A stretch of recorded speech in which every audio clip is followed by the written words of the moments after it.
Is Dr. Brenner the real hero of Stranger Things? One of the most dangerous and cruel characters in the series Stranger Things is Dr. Martin Brenner. He didn't hesitate to experiment on women and children without measuring the consequences. But as well as Brenner showed incomparable cruelty, he could keep a big secret. What would you think if I told you that Brenner really is a hero, and everything he has done is to save the world? If you like the theories, news, and everything related to the universe of Stranger Things, subscribe and turn on the notification bell. We will be uploading videos every day here in Stranger Things Geeks.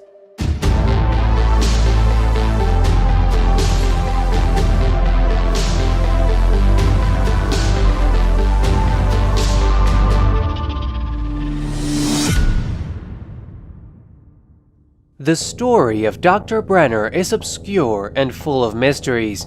Officially, he works for the United States Department of Energy, but we can deduce that he's a scientist who works for different fields of secret intelligence of the government. If this theory is true, at some point in his youth, Dr. Brenner discovered that there was an imminent danger to humans, perhaps another dimension that was inhabited by monsters. This leads him on a mission to create people capable of facing these monsters. Brenner, along with some co-workers, began work on the MK Ultra project, which would take Terry, Eleven's mother, as a study subject. Oh. Mama? It's me. Jane? Breathe. Sunflower. Rainbow. 450. Breathe. Sunflower. They first used intelligent college students and showed potential. The cruel experiments began on women and men, but discovered that there was limited power that could be cultivated in an adult person. They decided then to start experimenting with the children of these subjects. 11 is one of those second-generation children subjected to experimentation. The results of these experiments were incredible. There were children capable of generating visions in people. Others had premonitions of the future, and in the case of 11, she had the ability of telekinesis and psychokinetic, which not only allowed her to move things in the air using her mind. Officially, the government stopped the MK Ultra project because Terry began to attack the scientists publicly and accused them of having kidnapped her daughter Jane, something they never accepted. And even though officially the project concluded, behind the scenes they would continue experimenting and preparing this new generation of children with almost supernatural powers.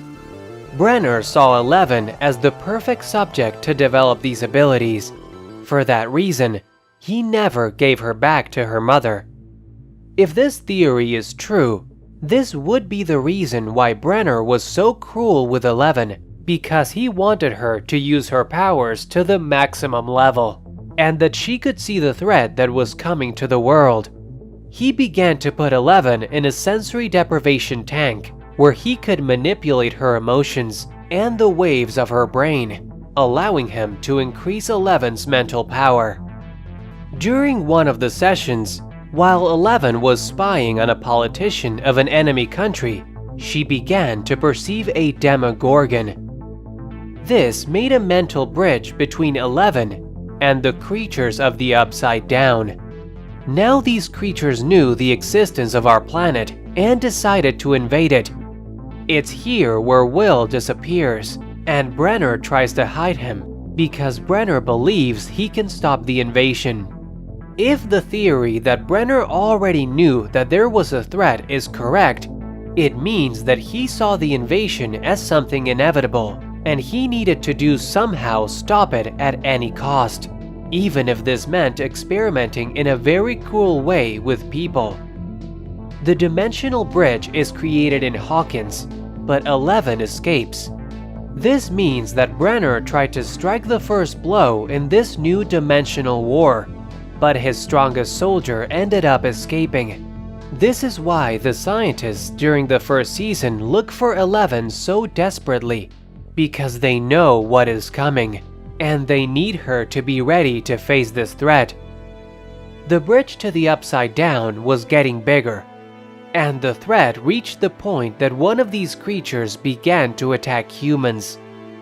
Brenner couldn't do anything to stop it, and finally one of these creatures apparently takes his life, even though we didn't really see him die on the screen. Of course, Brenner had a plan B, and he wouldn't lose his life so easily. Ray Carroll, one of Brenner's henchmen, confessed to 11, and Kali, another girl who was also part of Brenner's experiment, that Brenner was still alive. All this time, and you haven't looked for me. Why? Because you thought I was dead? Or because you were afraid of what you might find? Go away. You have to confront your pain. You have a wound, 11. A terrible wound. And it's festering. Do you remember what that means? Which means that Brenner could still be working on his experiments to endow children with abilities to keep our world safe. Now, if this theory of Brenner's benevolence is true, it means that we will see him again, this time on the side of 11. We explained in a previous video that only one person can give back the powers to 11, and this is Dr. Brenner, who could confess to 11 that he always knew about the existence of the Upside Down, and that he prepared her and other children to face the threat. He could also be responsible for letting 11 know that Hopper is alive. This would completely change the dynamics of the story, and even justify the actions of Brenner, a former enemy who really worked to help humanity, who sacrificed some people because he wanted to save the world.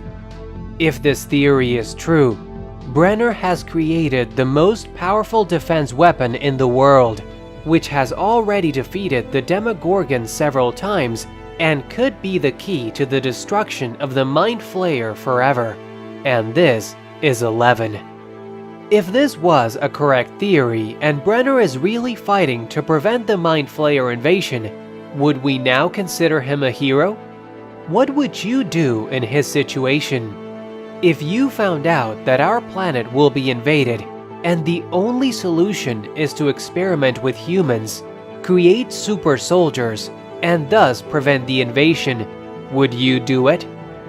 And if you want to see more videos about the universe of Stranger Things, subscribe to the channel. You're watching Stranger Things Geeks.